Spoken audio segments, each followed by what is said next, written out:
Sir Anthony Eden has been pretending that he's now invading Egypt in order to strengthen the United Nations. Every burglar, of course, could say the same thing. He could argue that he's entering the house in order to train the police. So if Sir Anthony Eden is sincere in what he's saying, and he may be, then, if he's sincere in what he's saying, he's too stupid to be a Prime Minister.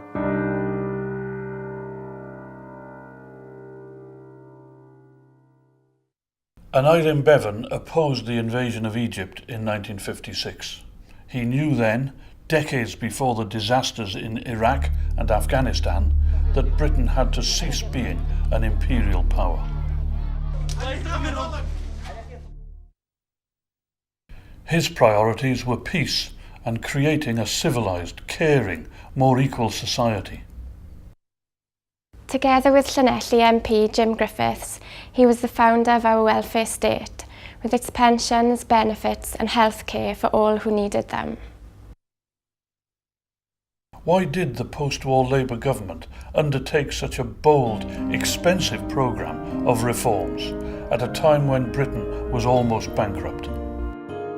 Because big business, the so-called free market, capitalism, had failed ordinary people. Millions lived in poverty, whether low-paid, unemployed, sick or retired. They had to rely on private insurance, well-meaning volunteers or charity. The rich, on the other hand, those who had made a fortune out of people's labour and the earth's resources, had the best treatment money could buy. David Cameron's Big Business Society aims to bring back those bad old days.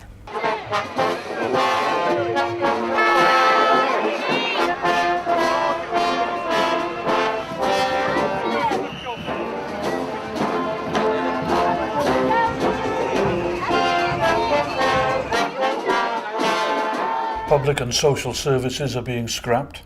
Large parts of the welfare state, the real, original big society, are being dismantled or privatised.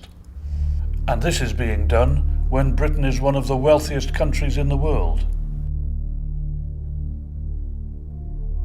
While the Condem cabinet, with its 22 millionaires, is carrying out £203 billion worth of cuts over the next 4 years, the richest 10% of the population in Britain own £4,000 billion in personal wealth between them.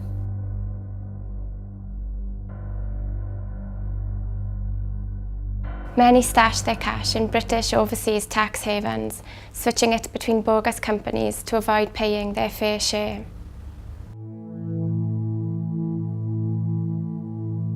The Communist Party says you can challenge this illegitimate government that nobody voted for.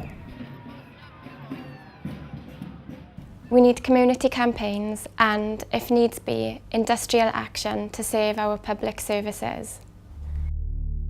Tax the super rich and big business instead of destroying the welfare state.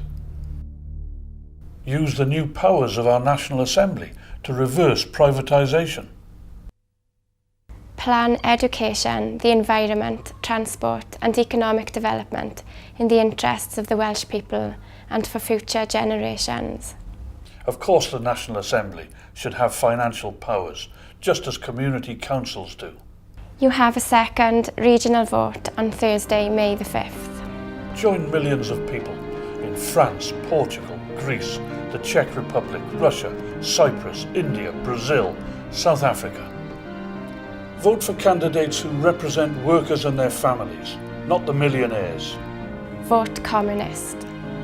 For further information about the Communist Party's election policies, phone 07790 884 137. That's 07790 884 137.